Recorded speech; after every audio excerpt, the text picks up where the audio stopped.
Good morning, everyone. I know a lot of people had a miss this morning, all excused absences, of course, and I told them I would record. And welcome. We are talking about Rebecca Goldstein's The Legacy of Rachel Kadish. And as you start these stories, and it's about the Holocaust. I started out, Judy and I were talking that I could do a book club where you read one book every month on Holocaust literature because there's a plethora of it. But this one and the twist at the end is absolutely gut-wrenching. Yep. And my other book it's a book. And I'm sorry if I say book because I was sending out a lot of emails yesterday. I know this is a story, but we're reading The House on Endless Waters by Emunah Elon. She's Israeli. And it also has a gut-wrenching twist at the end.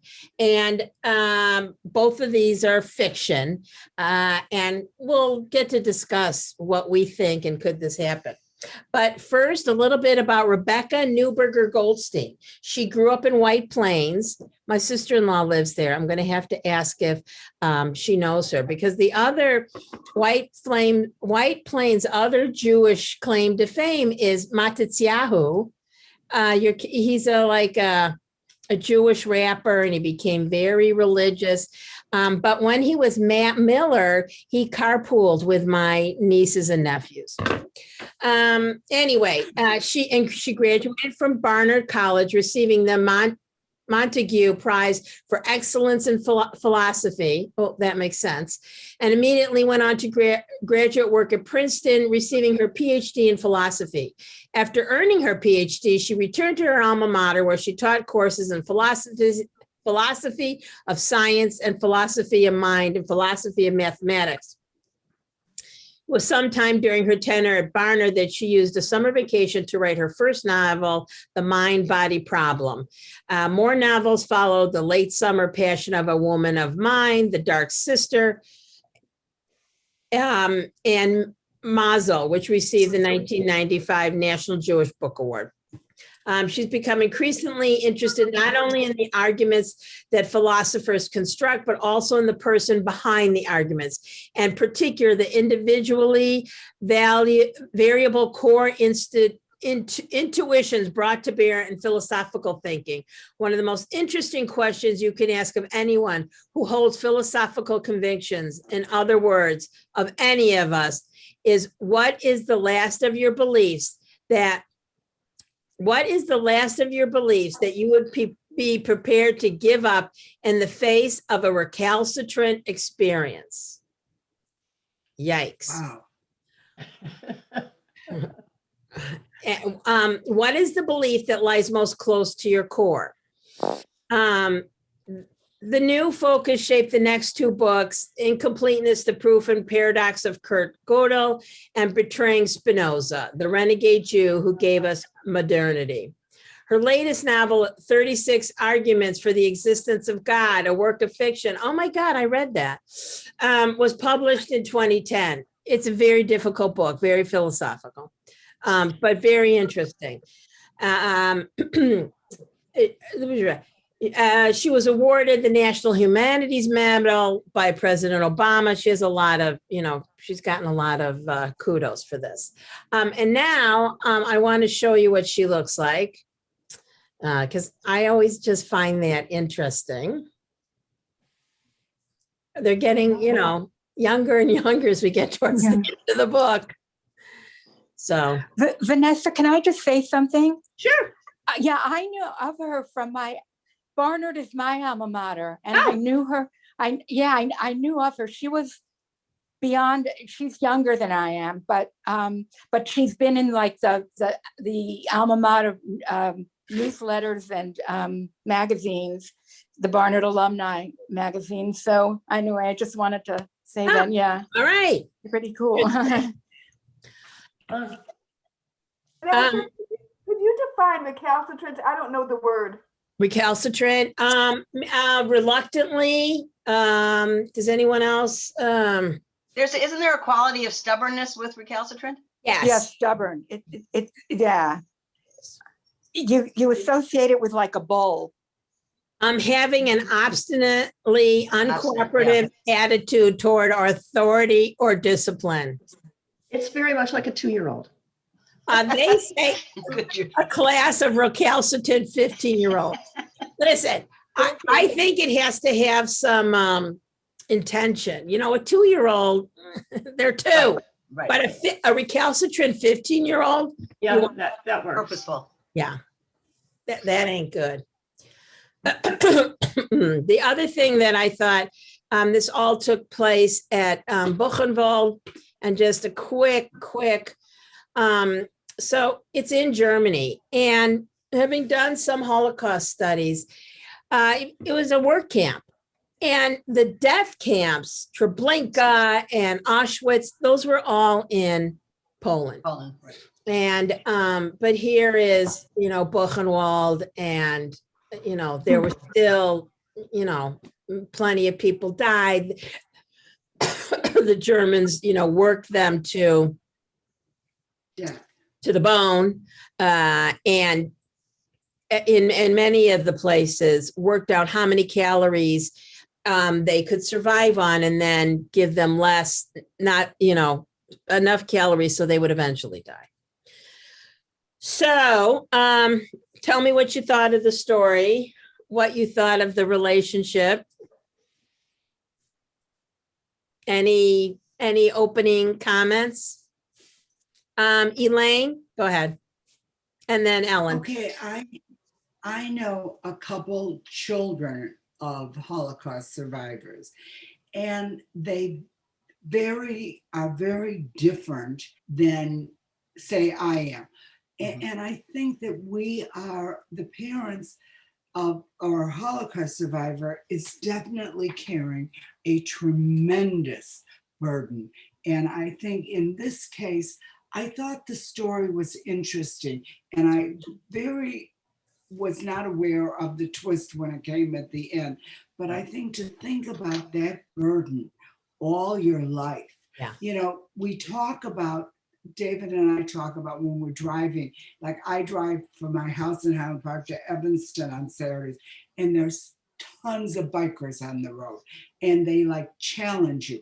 And I think if I hit a biker, I would probably kill the biker, but I would also carry that guilt of hitting the biker.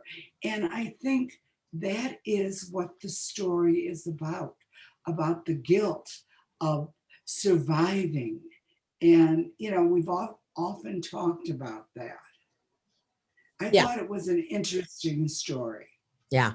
I was reading, and then finally it's like the last sentence. Right. And you're like, it literally takes your breath away. Ellen, then Rochelle, then Judy.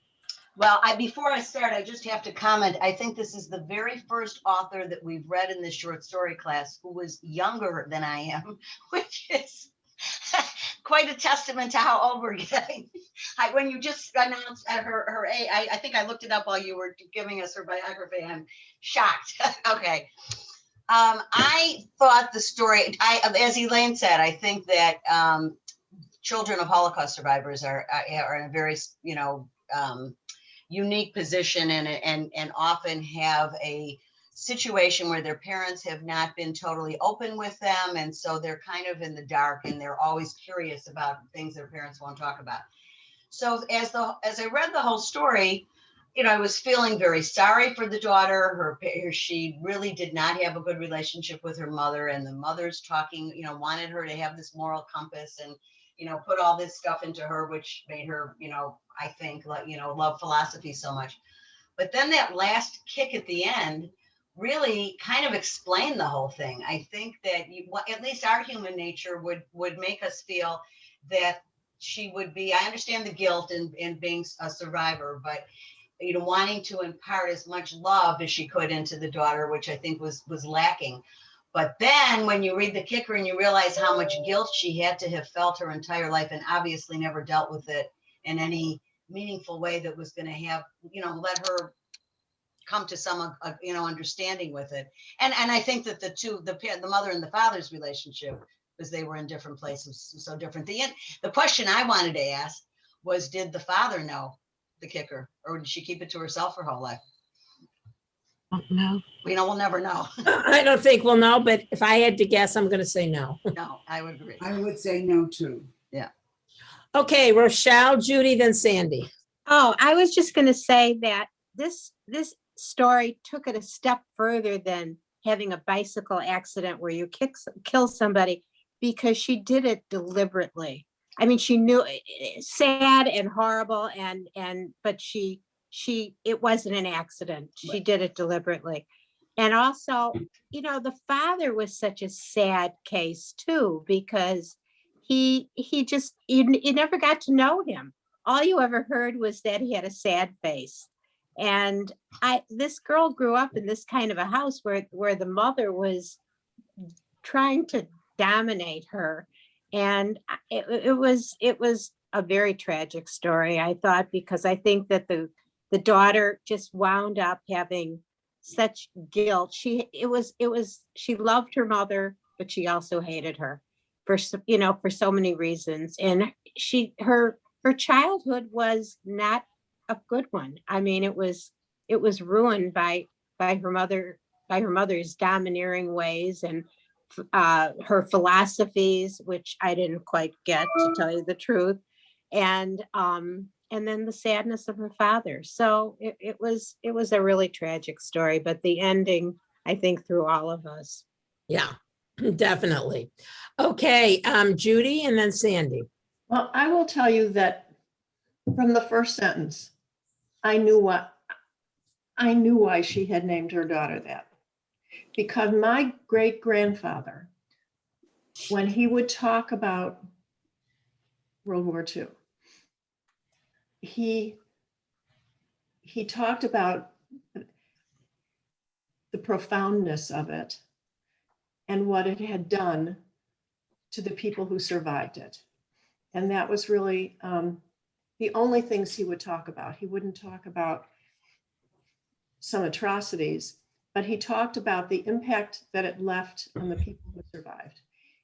And I knew as soon as I read that first sentence, that reminded me of what he was trying to teach me, I was the oldest of the grandchildren. And it was important that he relate these stories, because he felt, not stories, but this concept, he wanted us to understand that it profoundly changed not only the people who survived it, but the children of those who survived it. And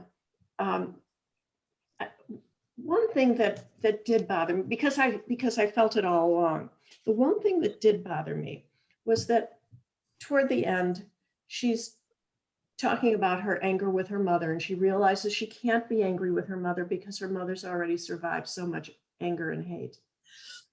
So she has this denouement of how she's going to get back at her mother in some way, and realize that's not it. But I don't understand why she brought up the fact that her mother's face had the same capacity for instantaneous transformation that she observed in her infant daughter, when her mother never saw her daughter. I felt that was not a good thing to tell us. Obviously, she wanted us to know that she had gotten pregnant and that she had a child and she was moving on.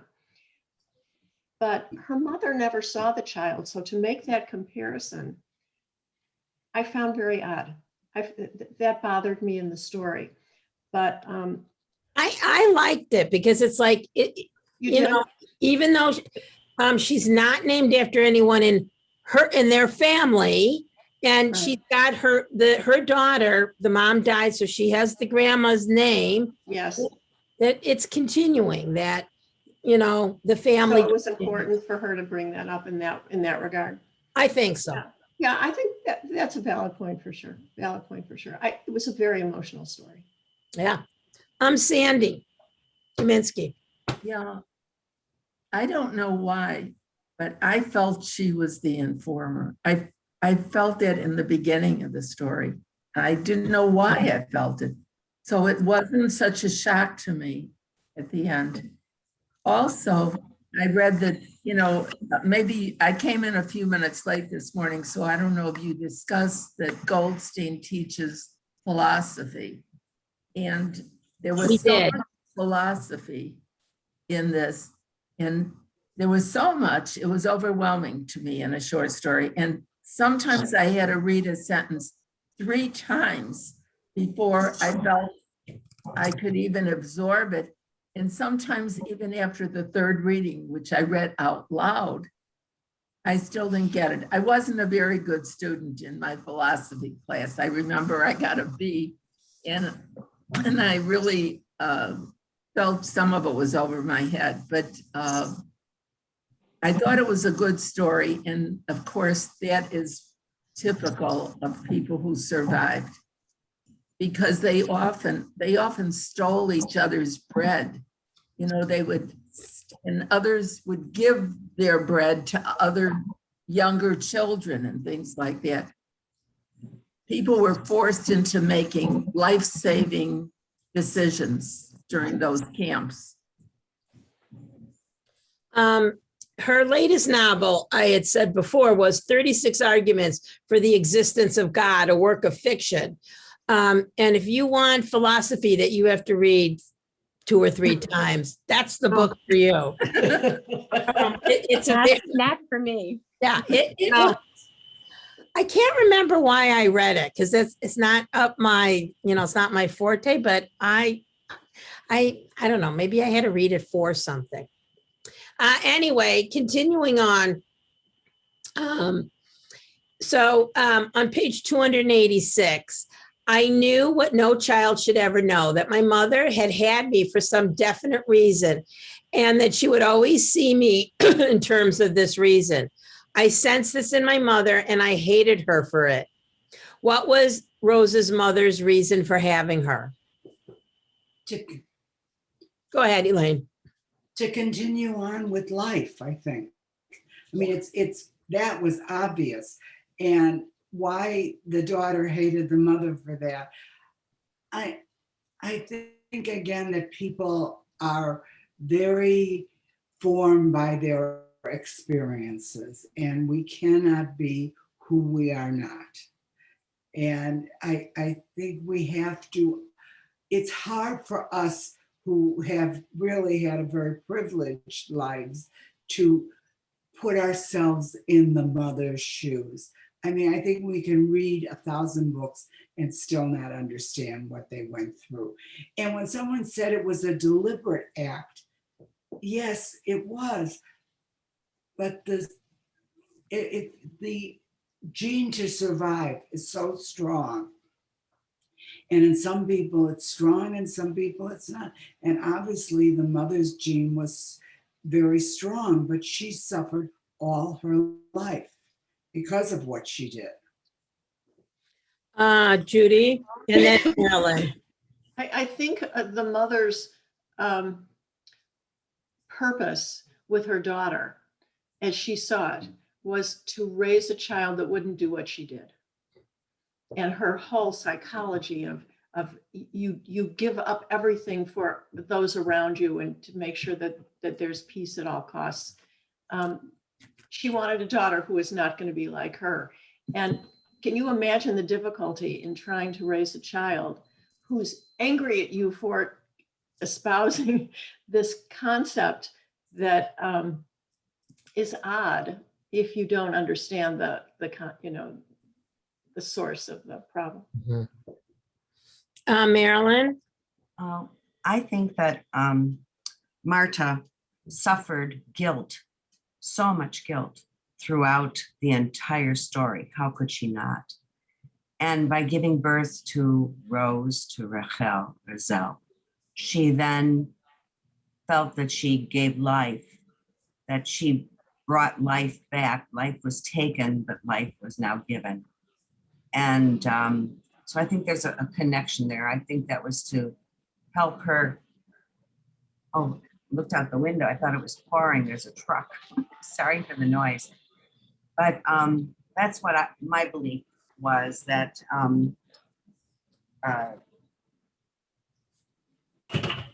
character was a victim in the concentration camp, Brazil. She was also a hero.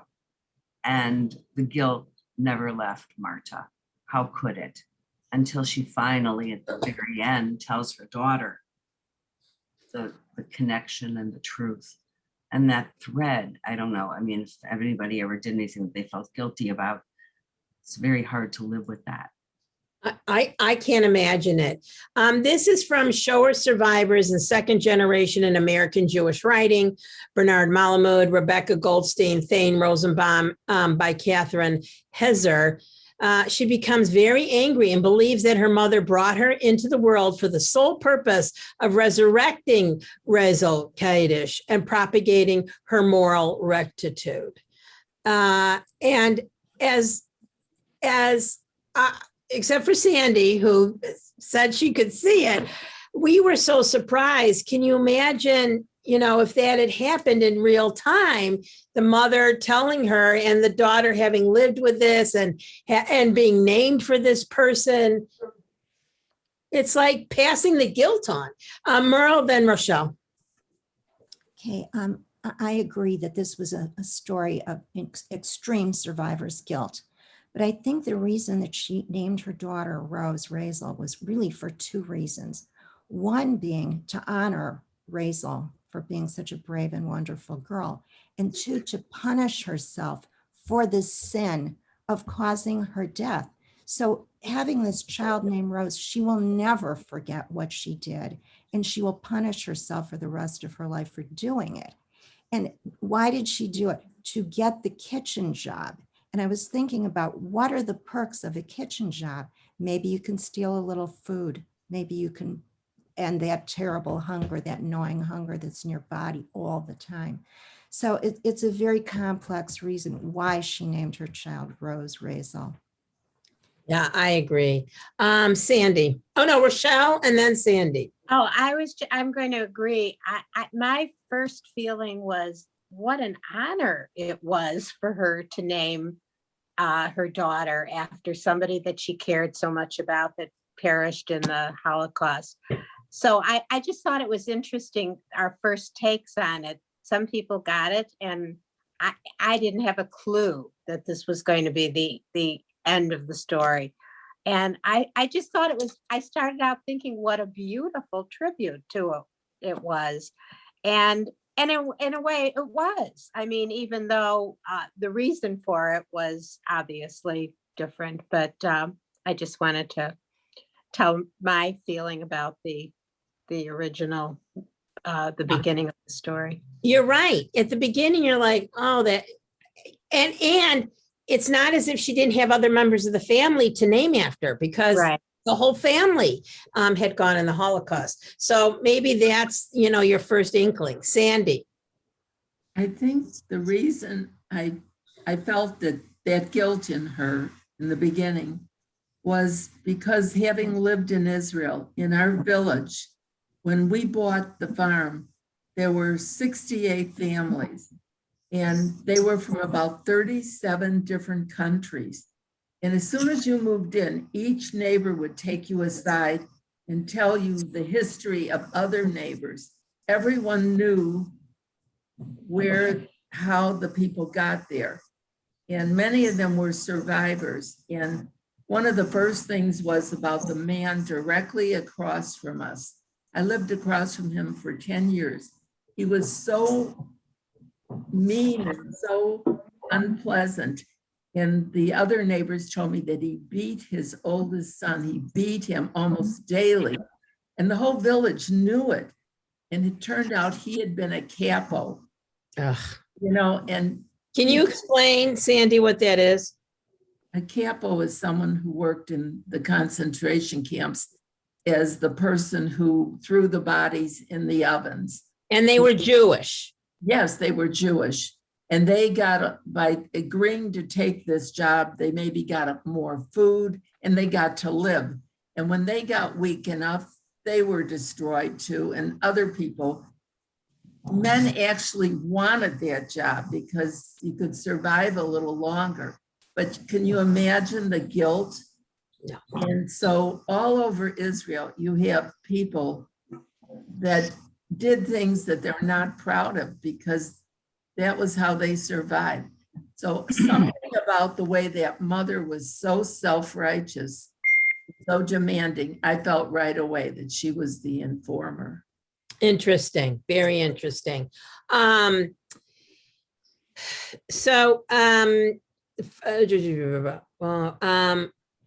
does Rose hate her mother for all of this?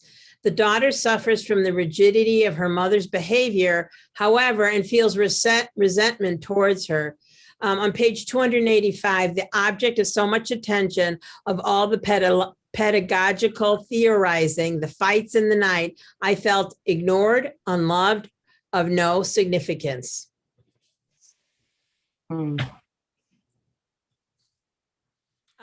Joyce, and you need to unmute. Their whole relationship was the mother preaching her philosophies. And all it was the relationship revolved around the mother just preaching one philosophical idea after another, but not showing any warmth or any real love.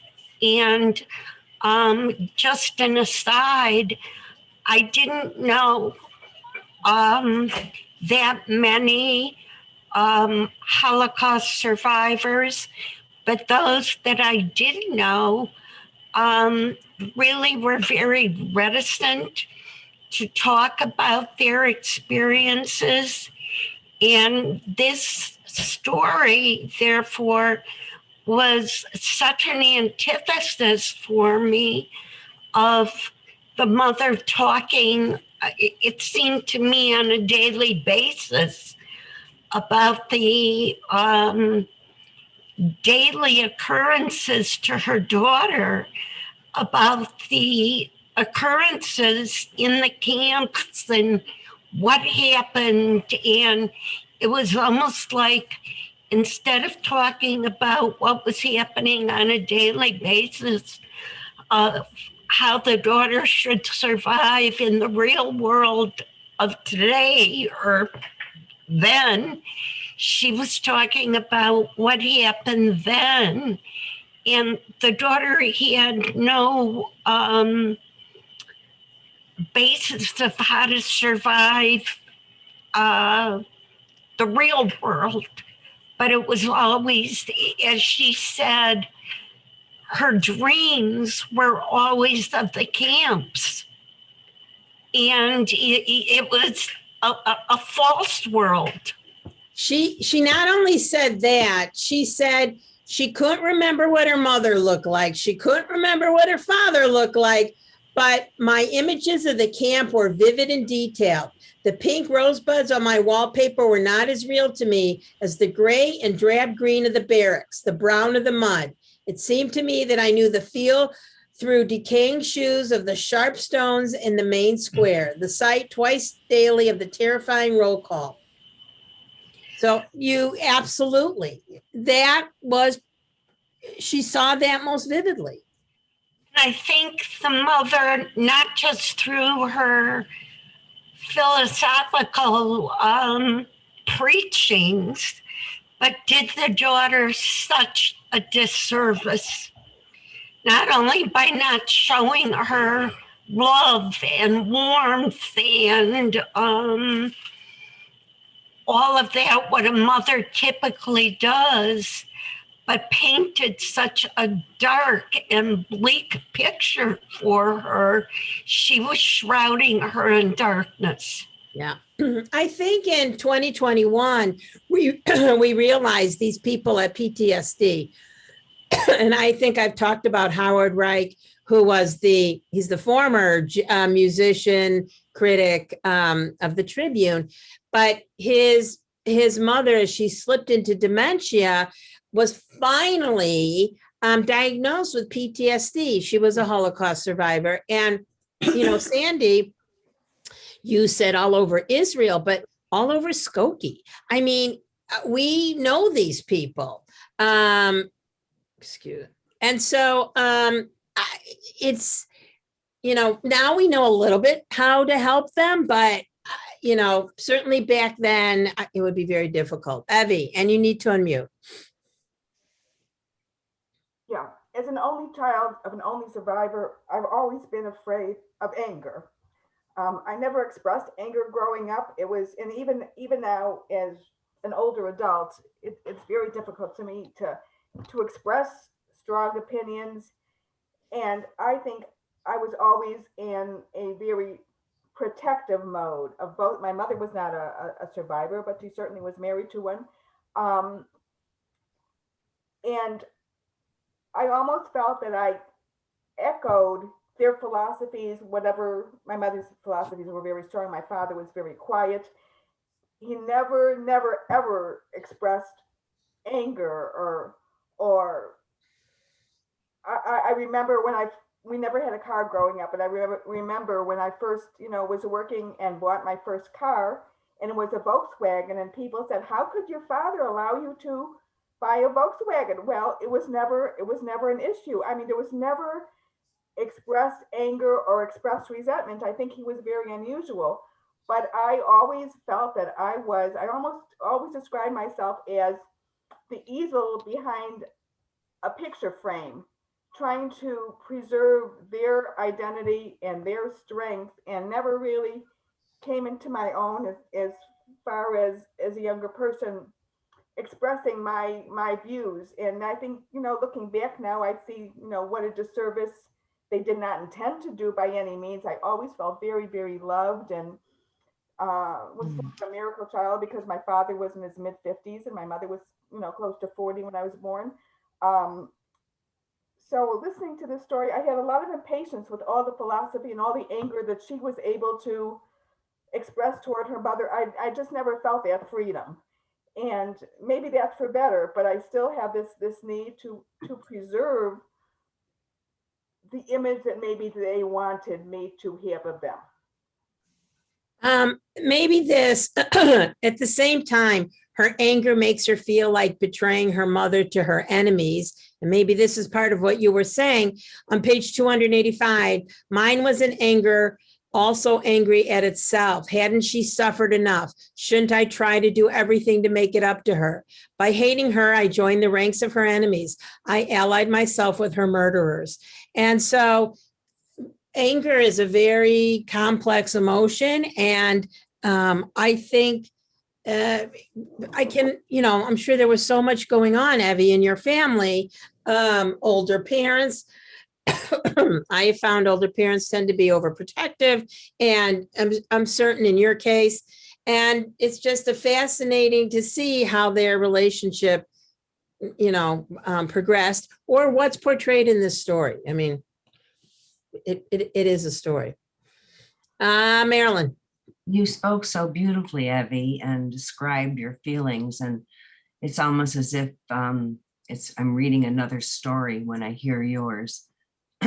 And your father exemplifies Saul in this story, who was quiet and never really, and I think his character is portrayed this way intentionally, because this is the aftermath of many who are silent. So he's silent in this story, sadly, throughout, but he only appears like 2 times. He appears when Rose is born, and then he appears during the dispute of rationality and truth that Roselle has with her mother, Marta.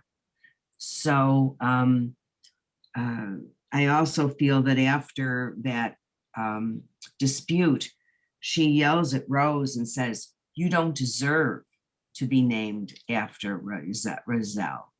Oh, after living a life and then to have that, your mother tell you that you didn't live up to the life of Roselle. And then, of course, the very beginning line when we talk about the legacy of Roselle, Kaddish, the mother's been saying Kaddish for Roselle throughout this entire philosophical tale. And now she tells her daughter the worst blow that she possibly could say, you know, that you don't deserve this tribute. Wow, that was so powerful. Yeah, I noticed her name as well and think there is definitely a connection. Merle. I think although the father is mentioned very briefly, we do know that he and his wife are diametrically opposed on how to raise the child. He says, do you want her to have nightmares and trauma from this? And she says to him, he says, can't we forget already? Can't we live like others? And she says, no, we can't. I wouldn't even want to. Would you really want to, Saul, to think and live like the others, to join the sleepwalkers with the glazed eyes and the smug smiles? Is that why we lived when the others didn't? Is that what we want for our daughter? And you see, the two of them are so sure of their point of view, but because she was stronger and more aggressive, she won out and just ruined their child. The child could never be happy. So the child saw her mother as embodying goodness and the father embodying sadness. And then at the end finds out her mother wasn't that good. Right. So the last line is a week before she died, and they wrap it up very quickly. She got sick. She was 56, but she was grateful she'd lived that long. You know, she wasn't, not the greedy demand for yet more years. A week before she died, she told me that it had been she who had informed on Raisel Kaddish. She asked my forgiveness. What was she asking forgiveness for? Elaine. How she raised the daughter, basically, and how she lived. But on the other hand, we have so many people who never talked about the Holocaust. And this woman did talk about it. And I'm thinking about a couple people that I know who were children of survivors. They are very, very straight and very, one of the men, he's very nice and but you can't touch him. You can't really get to know him. And the other one is the wife, the owner of a clothing store that I've been for years. She never comes out of the back. She happens to like me and will talk to me, but she's very quiet and you don't approach them. They're very standoffish. And I think, again, maybe it's better to know why your parents were acting the way you were. And this daughter sort of sounded like a spoiled teenager in some ways. Instead of trying to understand, she was just, my mother's this and my father's that. And we need to widen our horizons and sometimes think that people are who they are because of what they have gone through. Do you think she was asking forgiveness, for handing Raisel into the, to the murderers, for deceiving Rose, for deceiving her? What do you, and can you? Yes. Yes. And can you grant forgiveness? Can you grant forgiveness for that? I think maybe because the woman was dying, you grant forgiveness. Whether you really can or not, I don't think anyone is capable of really granting forgiveness. The daughter can say, "Mother, you did the best you could, and I forgive you," and let the woman die in peace. But I think she was probably asking for forgiveness for the way she lived, for what she did to the daughter, what she did in the concentration camp, for her entire life. And the burdens, can you imagine having that on your head every single day? And because she named the daughter after the woman in the concentration camp, it was right in her face every day. But don't you think it's also going to be in the daughter's face the rest of her days? Yes. Like listening to her, that's why I think this story is so powerful, because I keep thinking about it. Rochelle, what were you going to say? I was going to, similar to what you just said, once she told the daughter, she put so much on that daughter.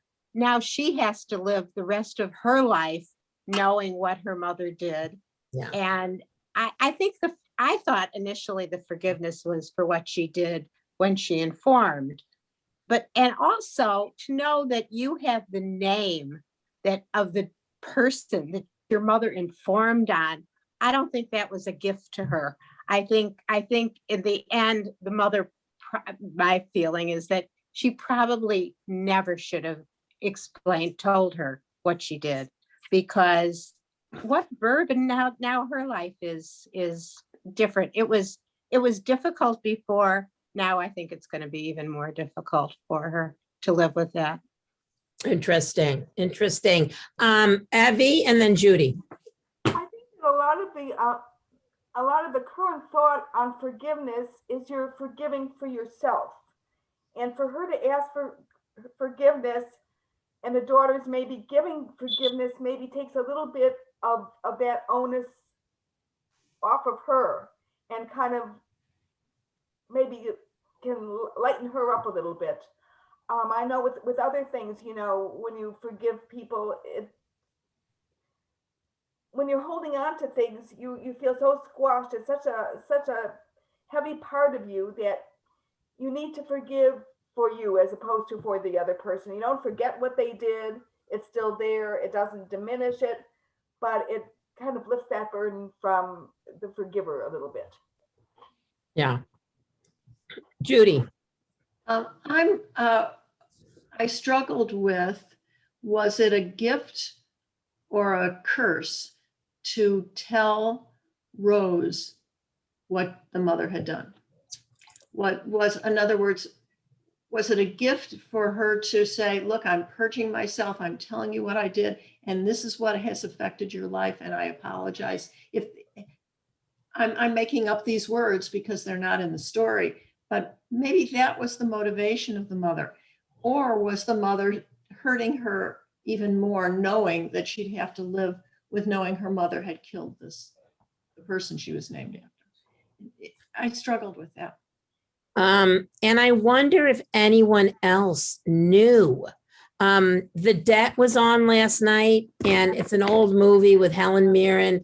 Again, Holocaust themed, but the Helen Mirren, and she's Jessica Chastain when she's young, she's Helen Mirren when she's older, she finally tells the truth because other people knew what happened. Did anyone else know what the mom had done? Ellen, what were you going to say? And you need to unmute. I don't know what I was going to say originally, but I just looked at the last sentence. We don't know whether she granted forgiveness, let alone, in a mercy thing because the mother's dying, let alone how she felt about it. But as the reader, maybe, and if you're optimistic and you want to go look at the fact that this woman still has a young daughter and she can, her half of her life is, or more, hopefully more than half of her life is still ahead of her. Maybe that's the impetus that she would need to reevaluate her. I mean, just the fact that she uses the word of no significance. I think on page 285, you had read that to us. That is the saddest. We all know child psychology. You have to reaffirm all the time in your children how unique they are and how they have the power to be whatever they want, and to encourage that independence and encourage their free thinking, of none of which this mother did. Maybe I want to think in a positive way that learning the truth would free her in some way. I mean, because she said she was a miserable daughter that never had any love. She saw her father as being sad and she was angry at her mother. So maybe this would be a catharsis. All right. I have Merle, and then I have a question for you all. And then Rochelle. Just going back to the title, the word legacy. I mean, I was just looking up the definition. Of course, they start out with property and money, but then they use the metaphorical sense also. And the thing was that the example they use is the war left a legacy of pain and suffering. And that's what I thought the legacy of Raisel Kadish was, the pain and suffering that she knew her mother felt her whole life. And so Rose also felt it. It was not a good legacy. Right, absolutely. Good Interesting. point. Good point. Rochelle. I think that she must have forgiven her mother and realized that how much she loved her because she named her child after her. I mean, that just indicates so much to me. How could you do that if you didn't care for the person? It had to be that she forgave her, maybe for everything, for what she did in the camps, as well as the way she raised her. So here's my question to you all. Do you think that Rose told her daughter, Marta, what her mother, Marta, did? No. No. Elaine, she is no, okay? I would agree. No. I agree. I agree. I think the daughter is so resentful of the way she was raised that she will go the opposite way of raising her daughter and absolutely not talk about it. And then that raises another question, is that a good thing? Right. And if it is forgiveness, and if, it was, the conditions of the concentration camp, we pray to God will never be recreated. But if that's how she survived, and that is also a legacy. Couldn't we, maybe she should tell. I don't know. Yes. No. Joyce is saying no. I mean, it is terrible. Rochelle, go ahead. But I think telling her what this child's grandmother did with the same name as her is perpetuating the same thing. I cannot believe that. Why would the granddaughter need to know that her grandmother with the same name was an informant? I wouldn't do it. So Judy. I wouldn't do it, but let me say, I think that generation of women. Which generation? The grandma, the daughter, or the granddaughter? The grandma. Grandma Marta. Marta.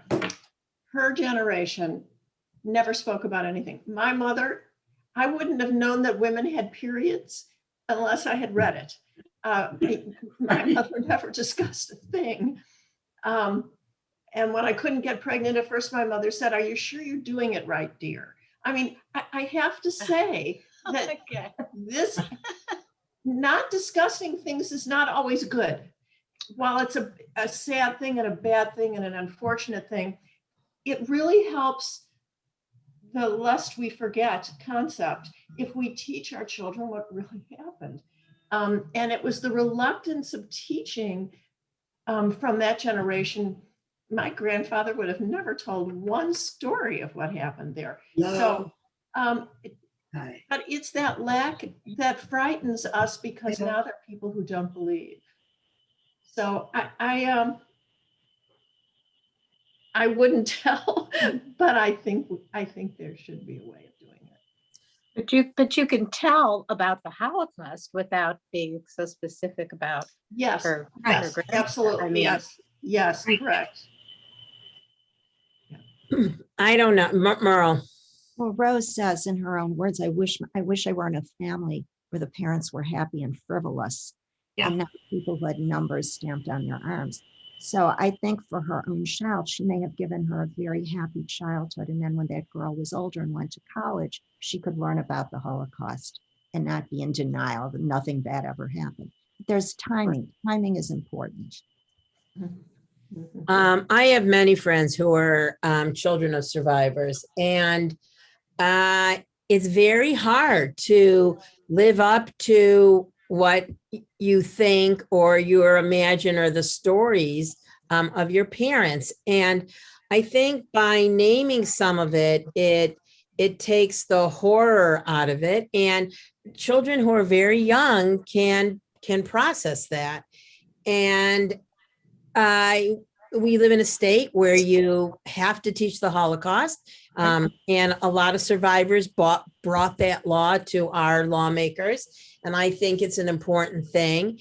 And I think that it's also very powerful, and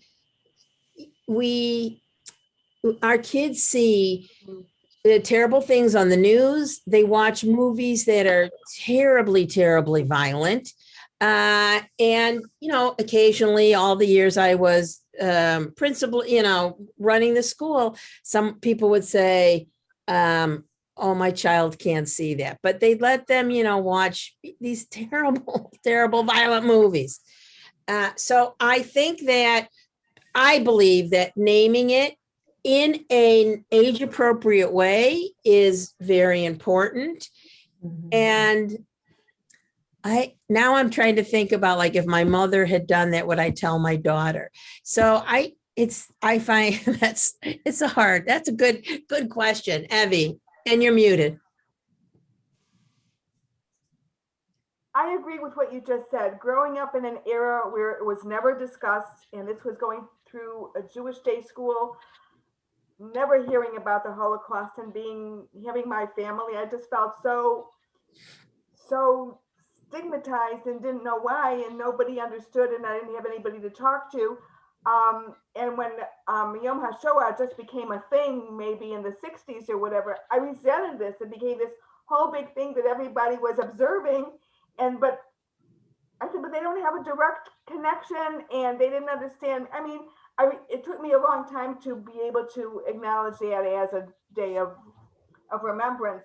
So I think our kids now know everything before it even happens. So I just think there's something refreshing about being able to talk about whatever it is. And I'll just relate an anecdote. When my son, who is now almost 45, had a knockdown fight with one of his kids the last day of preschool at Bethel Nursery School, and he wasn't a fighter, and I'm finally breaking up this fight, and I'm saying, what the heck, what was this fight about?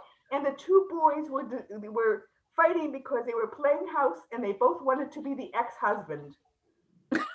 So, Oh my God. I'm familiar with, there's something refreshing about it. I mean, wow. I'm not saying everything should be so overt, but Yeah. there's something being able to discuss things a little bit. Yeah. Yikes.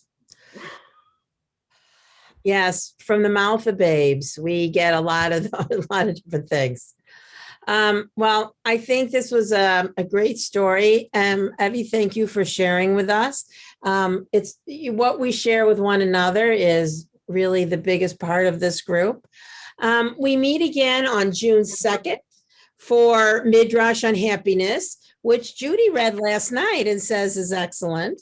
And oh my gosh, for such a short story, we could talk for months. Oh, okay. June 9th, for those who joined late, I'm going to have an open reading roundtable with Margaret Burka, our librarian, where we can talk about the books we're reading, what should we read, all of that. I think that'll be a lot of fun. And as always, watch your Macomb at home for other things going on in here at Macomb Solar Lakeside. It's great seeing everyone. Thank you all. Thank you. Thank you. Have a great week, everybody. Bye. Bye. Bye. Thank you.